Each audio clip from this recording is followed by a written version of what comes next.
Well, here we go again. This is part 3 of Summer Help Wanted. I'm going to start at the end of the last one, which was part 2. And, okay, this is the last part of part 2. And, so... Yeah, I'm going to start again. Please subscribe to this channel. Hit the like button. Hit the share. Comment if you want to. It will help in connecting YouTube to see the activities that will help me and help the channel grow. And that's the whole purpose of being here, I suppose. For most of us anyway, it is. At any rate, here is part 3 of Summer Help Wanted. Eric pointed out what needed to be done to each tractor. He was not convinced that Hector understood because there were so many, but it was all he was able to do. The tractors would be valued by the buyer regardless of the state of cleanliness. Working order of a well-maintained machine was their concern. Leaving Hector, he drove to the pens and found Clayton and Merle mounted. Clayton held the reins over Spot's neck for Eric to mount. I saw some movement up at the house, but I couldn't make out what it was. We can ride up there if you want to. Eric shook his head. I'd rather not see her just yet. Why don't you and Merle ride over, then meet me at the pond in the north pasture? Nothing's changed. We still go around the barn and through the lot to get to it? That's right. How about taking the breakfast stuff to her and tell her we will be back in about an hour and a half. Tell her there are 4 of us and we can cook our own breakfast after we look at the cows if she would like us to. I don't know what kind of imposition it may be asking her to cook, and I don't want to make her mad. But I decided, coming over here, that she needs me about as much as I need her. There is a boatload of work to be done to keep this place profitable. Ray didn't care. He had some money put back and just kept the place intact. It can be a real money maker if I can do what I want to with it. Anyway, be polite and charming as you can. Merle, you best let Clayton be charming. Your charm is severely lacking. You and the horse you rode in on, bozo. Come on, Clayton. Let's go see this beauty, and you can be charming. I guess I got to go over here, see if I can get this page moved, and that should do it. I guess that leaves out spitting, and it ain't home, so we can't scratch where it itches. That did not work. That did. Eric pulled the reins to prevent Spots from following the other horses and watched as they rounded the corner of the house. He wanted to see her, but knew it would hamper his effectiveness. There was much he wanted to accomplish, and her memory was already preying on his thoughts. Oh, hell. He turned Spots in the direction of the house, clung to the saddle horn, and clucked at Spots. The horse dropped his rump and pushed off his back legs to start to run toward the place he had last seen the other horses. Eric drew back on the reins to slow Spots as they neared the house. Merle heard him coming and met him at the corner, then turned Willie to move back to the porch where Clayton stood with his hat and the reins in one hand, with one foot on the first step, talking to Cheryl. She descended the top 2 steps to take the food items Clayton held and stood 2 steps above him. She smiled as Eric came into view. I wondered where you were when these gentlemen came to see me by themselves. I'm glad you came, too. Clayton said there are 4 of you for breakfast. He mentioned you might cook if I was inconvenienced. Really, Eric? I would be totally lacking my manners if I didn't at least do that much. How do you want your eggs? Over easy with hemlock and finely ground apricot seeds, I hope. I was thinking you might have a lot to do and I didn't want to be a bother. We are all three fairly middling cooks. I am sure you are. I knew you were going to look at the cows, but I didn't know you had such magnificent animals as these horses, especially yours. Appaloosa, isn't he? That's right. I'm impressed. You talked about your college education, and I did a foolish thing and made some unwarranted assumptions. Well, you know, you make an ass of you and me when you assume. Her smile grew. Could I ride either of them sometime? I'm a fairly adapted rider. I thought about getting my own mount, if you would help me pick one that would be suitable for me. Eric pulled the hat from his head. You are sure going to set some tongues to wagging if you do. They have you cubbyhole as a city girl who is lost out here in the country. He ignored her query about riding and was determined to warn Merle and Clayton about protecting Cheryl from danger. We can find you several to choose from. You should be aware that Spots here is a stallion, and old Patches is said to have been insufficiently castrated. He will cut up pretty bad when a mare comes in. We can't have them fighting. He took his hat off. If I had the money and the room to keep them, I'd buy some App mares and breed them. Registered Apps are prized animals, and Spots is the best cutting horse in this country. Her look was a question. Merle saw the look and said, He's not bragging, just stating a fact. We rodeo, and all of our horses are used in some of the events. Patches is the best barrel horse in this whole world, but he can't cut, and he'll never stand still for a rope to be thrown over his head. Trey rides any event he wants, and me and him, he wants to, and me and Clayton ride some. Clayton is the header in our team roping, and I do the heeling. He rides Spots because of Patches' aversion to the rope, and because Patches will take after the steer that we rope. He's a good hazing horse, but not good at some things.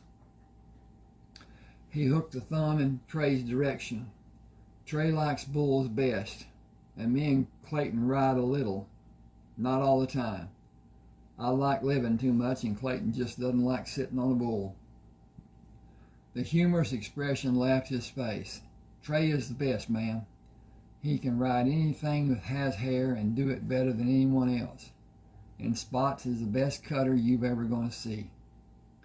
Now it's my turn to be impressed. I know you are impatient to get the work started, so I won't keep you. It was good to meet you and see all of you. She smiled. I love your hats. Turning, she looked at Eric. I'll have breakfast ready when you are. Without waiting for a response, she climbed the steps and went inside. Eric slowly backstopped. Let's be careful of the new grass and try to avoid leaving any holes. I wrestled with staying away for a while, but I just couldn't wait to see her again. I'm glad I did. She seemed happy to see me too. She got in a rib, though. I liked that. There should be a lot of laughter in a relationship. Merle never passed up a good dig when the opportunity was presented, probably laughing herself silly first time she sees you in the raw. Eric responded, It's not the nail that counts, it's the hammer. Come on, let's get going. We're burning daylight.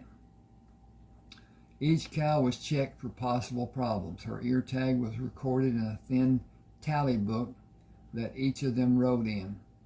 The composition of the 3 books was to be used later when the cattle were penned and put in a head gate, which held a single animal. Shots, worming, hoof trimming, medical treatment, general inspections were done. The animal moved from the head gate to other swinging gates, which sorted them into different pens and different pastures. The 3 men worked through 2 sets of cows and returned to the house for breakfast. Hector approached the pens as they finished unsaddling. The tractors is almost finished. Maybe 2 hours more. Eric turned to the open gate. Could you eat? Comida? Hector smiled. Oh, see, it is never a problem for to eat. We go? Eric placed his arm over Hector's shoulders. We go. Cheryl placed the warm food on the table and took a seat on the opposite end of the table from Eric. He made the sign over his chest, then motioned to Hector. Por favor. Hector crossed himself, lowered his head, and prayed in Spanish. Eric translated the blessing into English. Cheryl raised her head. Thank you, Hector. Eric, that was masterfully done. Did you study to learn Spanish? I picked it up here and there as a child and took 4 years in school. There is still so much I would like to learn. I'd like to visit all the Spanish-speaking countries if I can. Anyway, wanting and doing are a long way apart. She said, it might not be as far as you think. I spent a year in Spain. The culture is different than in Mexico. Almost everything is different. The prices are much higher in Spain than all of the other countries I visited. Of all those countries, I enjoyed Spain and Mexico most. And the people are so helpful. People in the South American countries are more snobbish and perhaps more intimidated. They are far less helpful and less casual than Spaniards and Mexicans. I'm going to take a break here and get a drink and swap pages. Hang on with me here just a second. Got to uncork this. Thank you.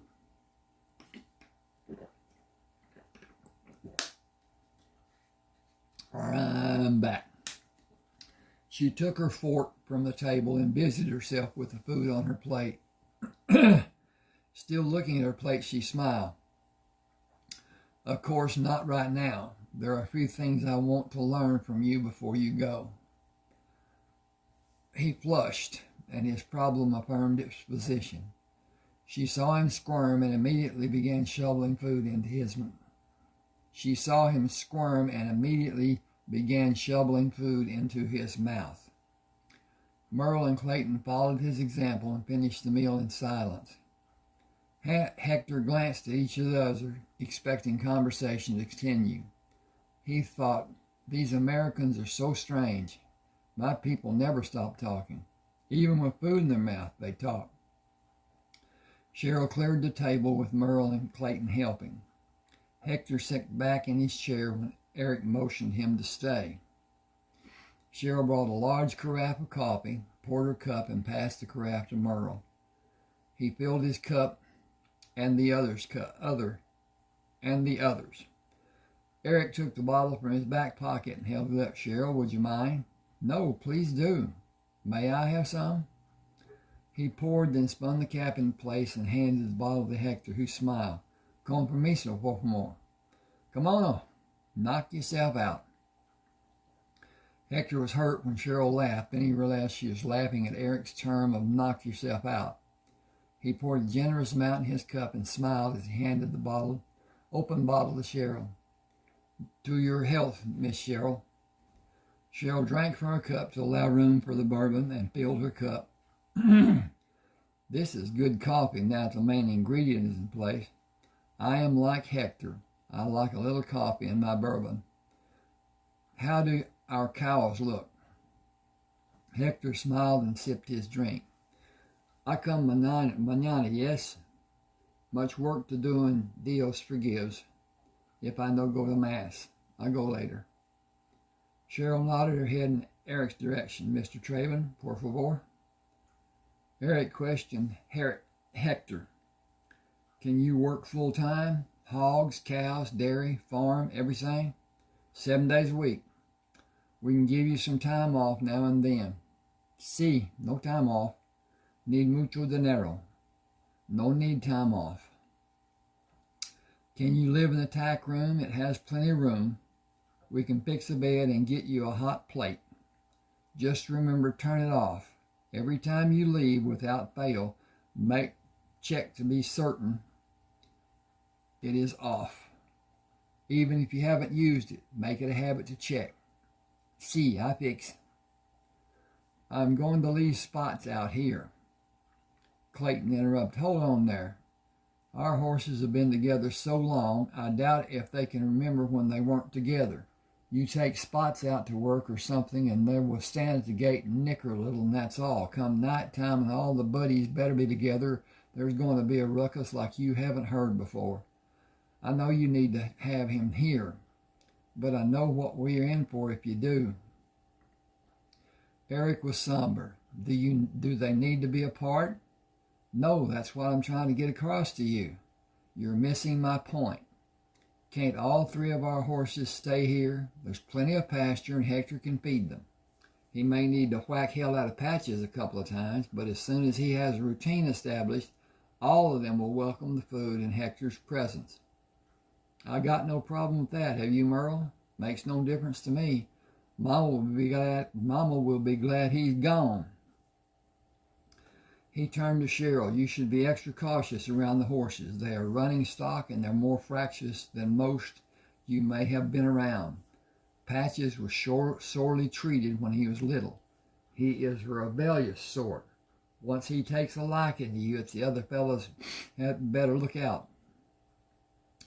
He will protect you, sometimes when you wish he wouldn't. He is Clayton's horse all the way. He will not let me ride him. He will let Trey. Even then he will show out unless we are at some event. Then he is all business when Trey is up. He paused. Clayton and Trey have to swap rides because Patches will haze, but you can't bulldog off him. He will fight to outrun the steer. Just ahead and front is all he wants when he is bulldogging off him. When he is hazing with Spots on the other side of the steer, Patches will keep pace with the steer. With Spots running with him, he is satisfied and will run there all day. Patches will come out of the box that we set up in when we bulldog when he is hazing and run straight.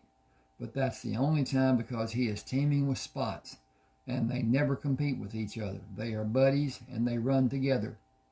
If Patches is running barrels or flag race, me or Trey have to lead him in a circle to his right 3 times around before he starts his run. Anything different, he will rear up on his hind legs and walk until he either can't walk anymore or he decides he's had enough.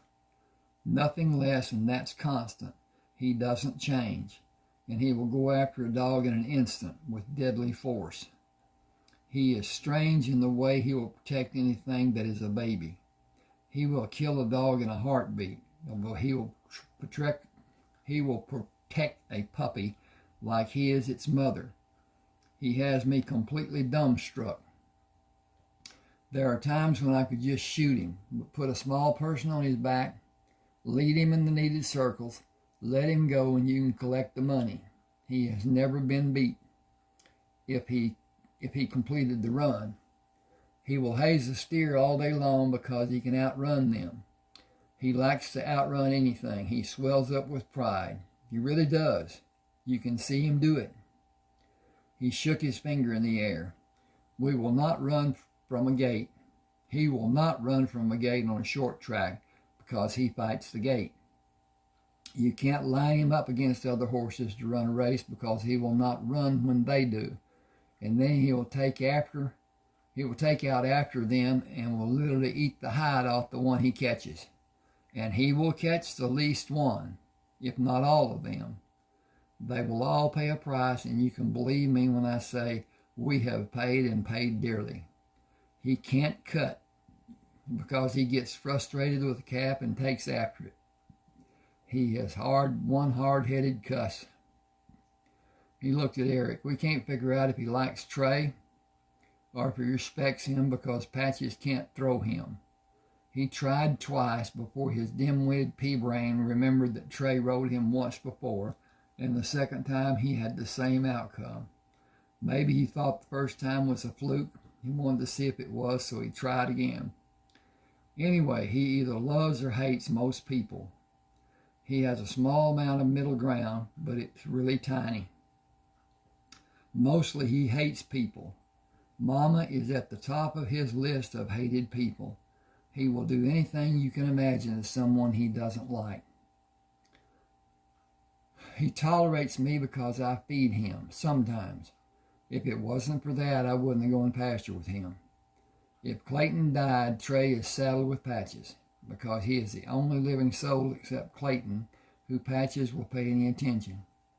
Clayton or Trey will need to be with Hector to feed at least a week, maybe more, until Patches gets it in his head that a new program has started. I'll come out sometime to feed him, or he might forget I'm not the enemy. You both remember to stay away from him. This is what I'm saying. If a tornado comes through here and a house lands on him, leave it until some of us can get here. If you get it off and he could move, he would come after you with a vengeance. He would take all that frustration that's been building and plant it right in your middle. That stands for me too. If the house was on him and I was not in a position where I could easily have access to a way out, I would leave it right where it was until someone he likes came. Thank you very much is not in his vocabulary. There isn't a vet in this country that will treat him. They will stand outside the pen and tell someone else what to do, but they won't get within arm's length of him. Even if someone holds him, they will not get close enough to give him a shot. I can't blame them, because he is that ornery and quick as greased lightning. When he is turned in 3 circles to run the barrels and a smaller person is on him, he will behave. But one of us has to catch him coming back, or the rider is probably in a world of trouble. When he is running barrels, he will beat the other horses by 2 seconds or more. The same is true of a flag race. He makes other horses' time look sick. All his rider has to do is be somewhere on him when they cross the finish line. That's the rule. He or she can be in any position on the horse and even fall off after crossing, and they still win. We tell them just hold on to the pommel and try to help him. And don't try to help him. They can do anything inside the confines of the saddle they are sitting in. But if they did anything to him that he didn't like, he would just stop. And heaven only knows what he would do next. One of us is always mounted and ready to help if Patches decides he has been abused and reacts. So please don't forget where he is. He took a deep breath. While I'm on the subject, as an extra precaution, if he does get out, this is what you do. Now put this in huge letters inside your mind. Nothing. Don't do a thing.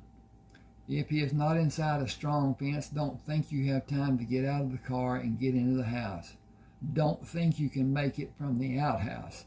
Don't even think you have time to get the door open and inside before he gets to you. Go through a window if it's close. Close? Okay, got a problem with that. Close. That's close. Okay. I should say opened or closed. You are safer jumping through a closed window than having him pin you against the wall. Don't think you can outrun him. Maybe you can, but what happens if you can't? And you probably can't. We had a man when we were over at Hall Summit bet us $100 he could outrun Patches in 20 seconds. They lined up and Patches moved his head into the man, knocked him down, and then stood over him with Clayton fighting to keep Patches from chewing the man's head off. He paid the bet because there was nothing said about his not being able to run, and if he couldn't get up, he couldn't run. Don't chance a bad decision, just don't. Eric drank the last of his coffee. I think it would be best if Cheryl feeds on alternate days. After we get Patches accustomed to Hector. Or Hector feeds in the morning and Cheryl feeds in the afternoon. He may decide he likes Cheryl, but I wouldn't waste a plug nickel on that bet. Cheryl, thank you for cooking. I enjoyed the meal and the company. We should get the other cows checked, and then, if you have seen 2 tally books that Ray had, I need them. One is blue and has cows written on the front. The other is red and marked hogs. They have all the needed information on the animals. Excuse me just a second, please. I got to check on this. Should have done it a long time ago, but anyway, time is running. Now, I'll tell you something about YouTube, and I have no idea what the recommended portion is. A long video is not allowed. I'm not certain what the time limit is. I know there's a time limit, that's all I know. And I really don't know that. I've heard that's the case. At any rate, I try to keep the videos down to a lesser time than what I think might be the limit. So that's the reason for the parts being read and not being long. At any rate, here we go again. I believe this is he talks to Cheryl, and then Cheryl says, I believe I saw them in the hall closet. I'll try to have them when you return. We should put them in the computer. You would have a backup just in case something happened to either of the books. Eric looked puzzled. You can list them on a computer, just like writing it on a piece of paper? We use the computer for storage of information. Then I can give you a printout and you can use it to mark whatever updates are needed. That's a good idea because the sow's gestation period is 183 days. They don't miss it by more than 2 days either way. They are usually exactly 183 days. Without the knowledge of the breeding dates, we would be in a world of hurt. She said, I'll start on the hogs now. They will only take a small amount of time to record compared to all the cows. I really appreciate you doing that. The cows are not unimportant, but they drop a calf and usually keep right on trucking. Rarely do they have a problem, and they hardly ever have a navel problem like newborn pigs do.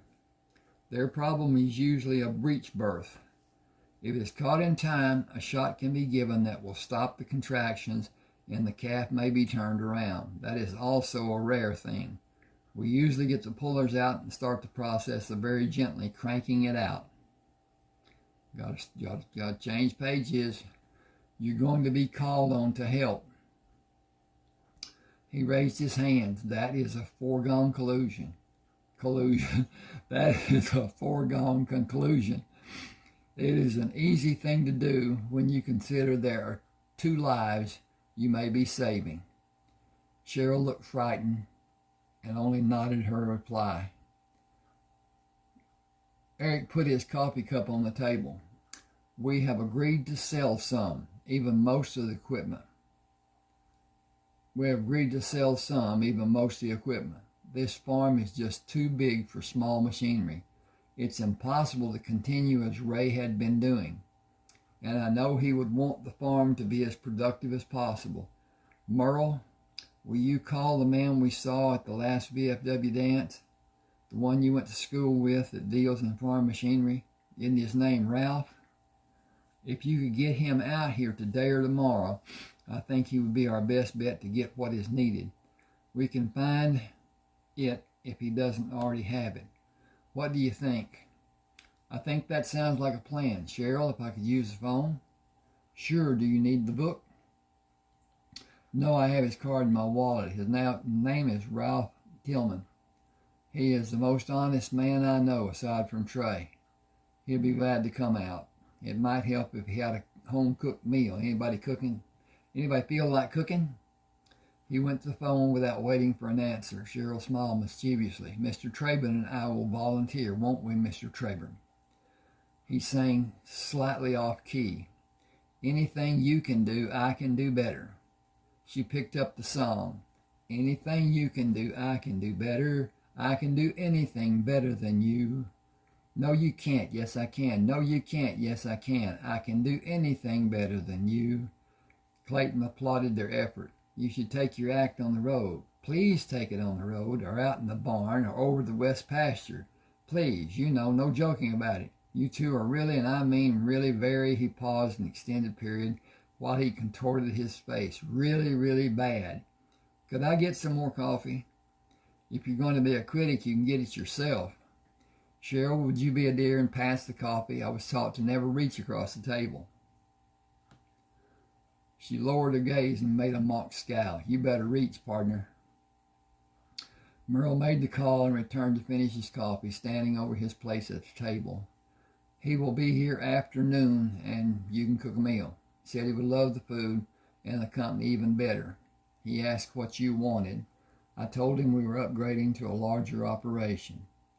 Said he thought he had exactly what we wanted. He bought the equipment from a whole estate. Wait a minute. Oh, a whole estate sale, meaning everything. Last week and hasn't even moved the stuff yet. He said it's close to this farm. If you can make do with it, it will be dirt cheap. He'll make some money, but you only have to pay a small amount and pay the trucking charges. That's all. You said a 4-bottom reversing plow, didn't you? Eric said, oh yes. Does he have one? He'll bring pictures. He said everything was in perfect working order, and if there's any part that you don't want, he can move it real easy. We better get a move on. I have a date that's just won't wait. Even Hector was silent as they left the table. Clayton saddled Patches and began the mounting process by stepping in the stirrup. He jerked his foot out of the stirrup when Patches shied away from him. Hey, what's the matter? He looked at every aspect which could be seen without removing the saddle. I can't find anything wrong. I'll take the saddle off and see if I missed something. As he pulled the saddle over Patches' back, a lizard jumped to the ground and scurried off under the fence and into the grass.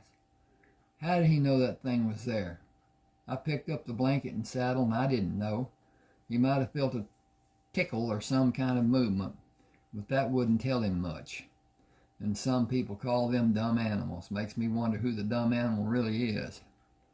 He saddled Patches, and they moved through the barn lot on their way to the pasture to continue the cattle inventory. Ralph moved. Excuse me. Ralph drove to the pens as they were stripping the horses. Hey guys, I was just telling Cheryl about the dance at the VFW in 2 weeks. Are you all going to be there? A whole bunch of college girls are coming up from Townsend. I, for one, will not miss it. Merle moved through the gate and shook hands with Ralph. You know Clayton and Trey. Did you bring the beer? I'm about parched. I have just what the doctor ordered in an ice chest. There are 3 brands as you requested. I could use one myself. Trey, Clayton, how about it? Clayton locked the gate after following Eric out of the pen. I ain't never passed on a beer, not in my whole life. Why, even as a baby, they had to fill my bottle with beer instead of milk. It was the only way they could get me to shut up, and if you want me to shut up now, just pass me some suds. He shook hands with Ralph and took a beer from the cooler, held it out to Eric, and got another of his own. Eric drank from the can and shook hands with Ralph. I'd like to go to the dance, but I may be in the middle of planning, pretty much depending on the weather. Thanks for coming out on such short notice. I just took on the operation of this farm, and I have a boatload of work to do and only a short time to get it done. I need to sell most of what is here and get a large tractor, plow, disc, harrow, cultivator, drill. The whole works. Ray has 17 tractors on this farm. Why he had that many was always a wonder for me. Ralph pulled the tab on his beer. I got most of them for him. Eric asked, do you know why he had so many? Sure, he tried to keep a friend busy and well fed. How did his having all these tractors keep his friend busy? He never had anyone to help him plow or anything with the tractors. Ralph smiled at Eric, who always voluntarily showed up to make needed repairs. Ray never asked anybody to help him. The word that got out that he had a breakdown or a need, and who showed up to help. Eric raised his hands. I've worked on all these tractors. I don't think anyone besides me has. Clayton slapped Eric on the back. We don't have to hit you with a brick, do we? Ralph continued. How many are not running when they were purchased? Eric frowned at Clayton. As Ray accumulated more, he bought some that weren't in real good shape. I don't think he could afford to buy better tractors. Ralph laughed. Ray set me up in my equipment business. He's done a lot for local people. Gary Lomas, who owns Truck Haven, was losing his ass. His business was dying. He used every penny he could borrow or beg to buy the place. Ray told him to bulldoze it, just level it, to get some temporary above-ground tanks to hold the gas and diesel and build a larger facility and add the shop and wash bays. There wasn't a place to wash a car before anywhere in town. Ray put up the money at his own risk. If Gary went under, he would lose the ground, but his partner would suffer the monetary catastrophe. Gary was one of the best businessmen in this part of the country, and it's growing all the time. He's glad that Ray saw a way that Gary could avoid bankruptcy. Ray Biggs could afford any tractor he wanted. He had me find tractors and implements that needed repair. If he could afford good tractors, why did he? Clayton interrupted. He had them as an excuse for you to come out and work on them. How many times have you come out here and Ray had a meal and a case of our favorite beer? Not mine or yours or Merle's, but all our favorites. After we knocked off, we always went to Truck Haven for a late meal. Do you ever remember the meal being paid for? We all left a tip, but who paid? Merle looked at Eric. Don't look at me. I never saw any money change hands, and I never saw a check put on the table or a bar or booth. I didn't see the meal being paid for. I thought Ray had kept a tab and paid it once a month. Eric drank from the can. Same for me. I didn't think about it. I was usually too tired to care. Ray did all of that? Ralph, you knew him. Why did he want me to fix stuff he didn't need? I don't think he ever used more than 3 of the tractors. Did you come when he had a need? Sure. Why? Yes. Why? He was my friend and needed my help. And friends always help. Yes. Most of the friends I have don't. Maybe it's because they can't. Maybe it's because they don't. True friends help. No, they don't. Clayton pitched an empty can into the bed of the truck. In Trey's mind, friends help. They don't ask, they just help. In my mind also, friends always help, no matter what. Merle took another can from the cooler. In my mind too, if we need help, I wouldn't even ask. If you need help, I wouldn't even ask. I misread that. He smiled. I must push you out of the way to get to the beer first, but then I'll help, and I'll bring all the help I could get to come with me. Ralph took a manila envelope from the seat of the pickup. This is what I had in mind for you. It's all in perfect working order, and I got it for a song. You can have it for my cost and 5%. It's all John Deere, and everything is still under warranty. The man had traded for it and had it insured, so it was all paid for when he died. His widow went to the dealer in Willoughby and asked how much trade-in he had been given on the purchase. It's all she would take. I tried to talk her out of selling so cheap. She said if they wouldn't put her in jail for doing it, she would burn everything they owned, just to have immediate closure and not stay any longer than she had to. He had everything covered with insurance. She doesn't owe a dime. It's just over the hill yonder. You probably know her, Sandra Cross. Her husband was Clyde Cross. There's a stipulation on the sale. The planting on the farm has to be done before I get the equipment. Merle asked, Clyde's dead? Hadn't heard a word. I don't understand. Why hasn't anything been said to us about him? Well, he was cremated in Jamestown without a funeral. There was no obituary written up in the paper. That's what he wanted. He said the son of bitches didn't come to see him when he was alive, and he sure as hell weren't going to see him dead. They sure weren't. The farm isn't in this county, and neither Sandra or Clyde would have anything to do with the store. Clayton popped the top on another beer. We know. Mama made such a big deal out of Sandra driving off without signing for the gas she got. Then Clyde came in and paid his bill. He said he would die before he set foot on that property again. It was stupid. They had been trading with Uncle Ted ever since Clyde's dad died and left him the farm. They had never signed for anything and never questioned the amount of the bill.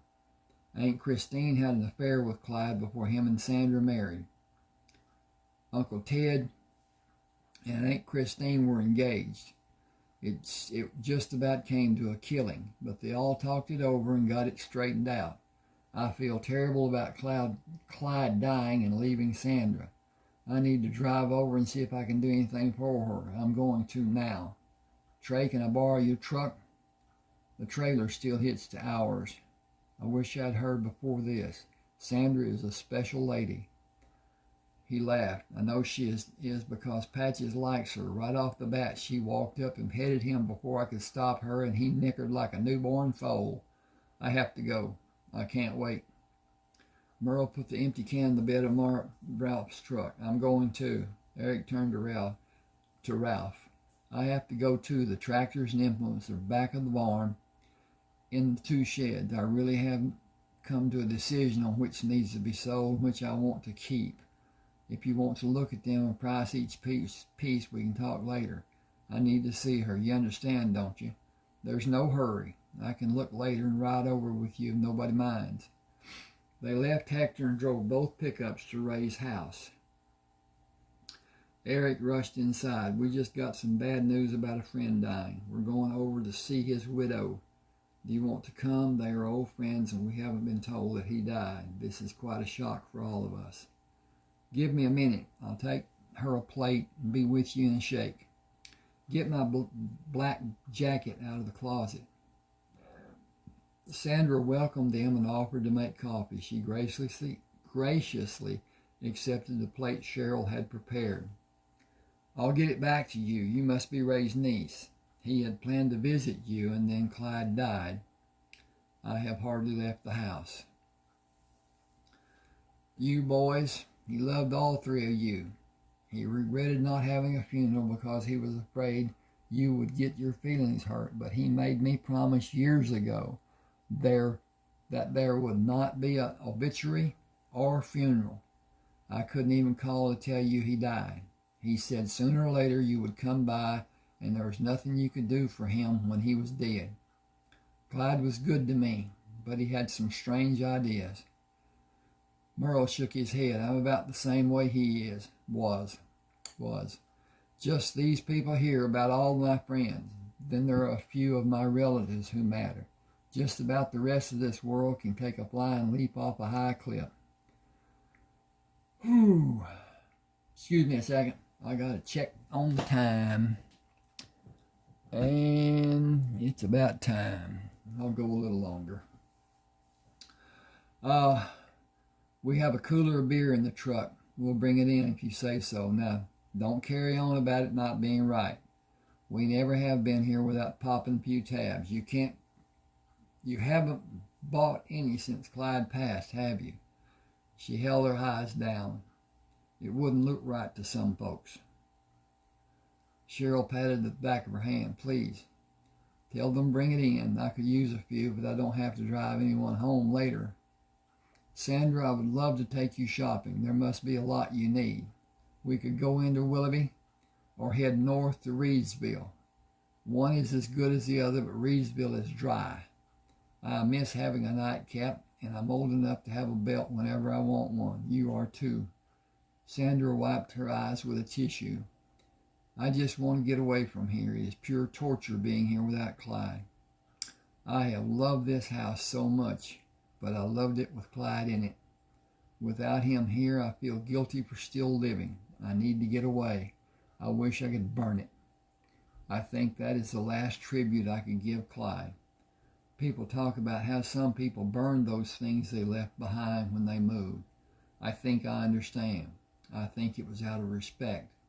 Until Clyde died, I thought it was terrible. That thinking flew out the window when he left me. I have had such anger. She looked at the people sitting in her house. That is probably hard for you to understand, but I have heard people sometimes even feel angry at those people who have died and left them. Why not come to my house? I am all alone. I have that big house of Uncle Ray's. You would be company for me. Please come.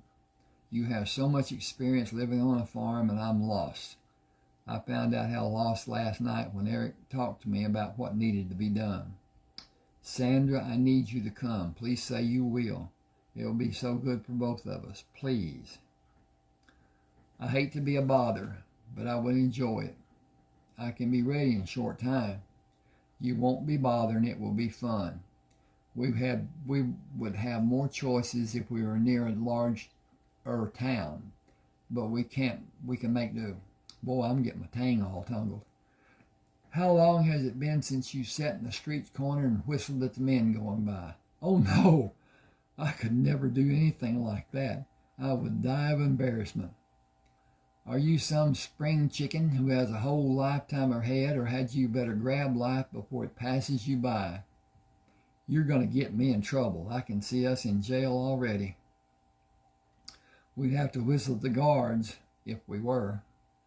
Eric took Cheryl's arm. If you would help Sandra, I need to get back to the farm. He looked at Sandra. Cheryl and I have entered into a loose partnership. We are farming Ray's place. Close. Oh,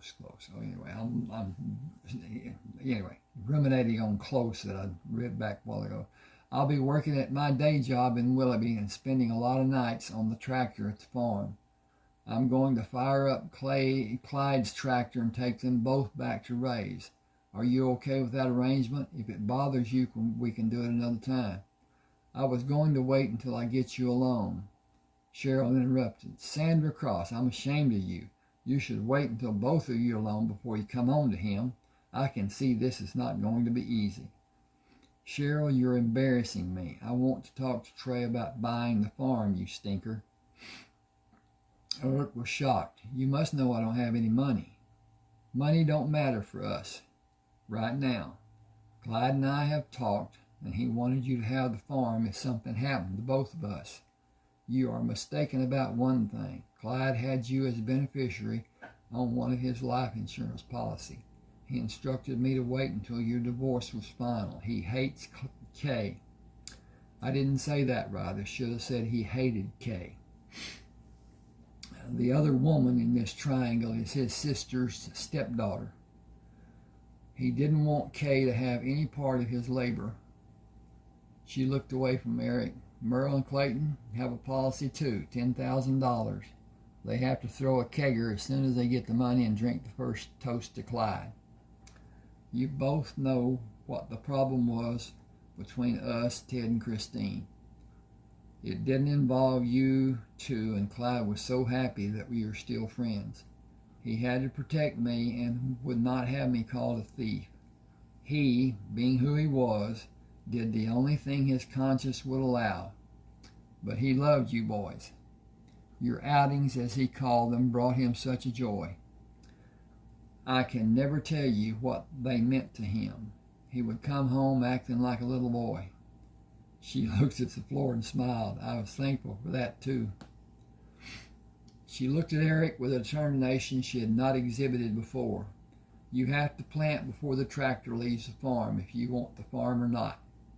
You can't work Ray's farm before you work this one, Clyde said. But it will only take 3 or 4 days, and it's dry enough to plant now. You will need to get the seed and fertilizer from the co-op. It's already paid for. The cornfields already have rows, and both are ready to plant. The bean fields are ready for the drill. This is the rub. I have to decide to give you the farm after the divorce. Clyde didn't want to put much pressure on you and cause you to fail. It makes no difference right now. You and Merle and Clayton must earn part of your money by planting. You have to work the farm this year. After this year, you can hire the work out. This year's crop is half yours after the planting is paid and the crop insurance has to be bought. I once thought Clyde was a little off kilter about insurance, but look where he left me. I am a rich woman even without the farm. I should have said a while ago that half of this year's crop is yours, and each year after I get a lesser amount. I can't tell you what it calculates out to be, but in 15 years the farm is yours. You can never sell any part of it. Clyde made provisions in his will. It will not be read until your divorce has been final for 3 months. He can't stop you from giving the money you make from the farm to Kay, but she will never enjoy it. If you and Kay get back together, the farm is forever lost to you. She is not to ever set foot on this place. The cows and hogs are yours with the farm. You will not share them with me, only I get whatever beef or pork I may want. I have a sister down south of here, may go to live with her. I may move to one of those retirement communities, one of those places where the women can't get pregnant and the men look like they are. I don't yet know, but I know that once I leave here, I don't want to ever see it again. I don't mean leave as in leaving the day, but when I leave the county, there's just too much pain. But I'm rambling. Sorry, I'll get a bag and we can go. Cheryl put her arm around Sandra. Let me help you. I have toiletries and makeup. You might have a different shade or want to bring it. You know we are only going to be a little way over the hill. You can come back anytime you may like. My day is fairly free. If Eric doesn't need anything and I don't want to get rip snorting drunk and do a Lady Godiva through the town, then it is absolutely free. I need you to either help me get into trouble or keep me out of trouble. Sandra scowled. You're Irish, aren't you? You have the look except for the blonde hair. There were some Irish who were blonde, but they were monstrously big. As they left the room, Eric mulled over what needed to be done. Merle, will you take the trailer to the co-op, get enough seed and fertilizer to plant this farm? Part will have to be put in the truck and part in the trailer. Throw a tarp on the trailer floor or put feed sacks down on it. How much money do we have? I have $12. He paused. Never mind. Stop at Truck Haven. If you can find Ricky, get some beanies or white crosses or whatever. Tell him I need enough to do 3 days. If you can't find him, go to the cafe and see if you recognize anyone who is local and can help. I'm going to have this farm planted before the sun comes up Monday. I'm going to take off work until both farms are planted.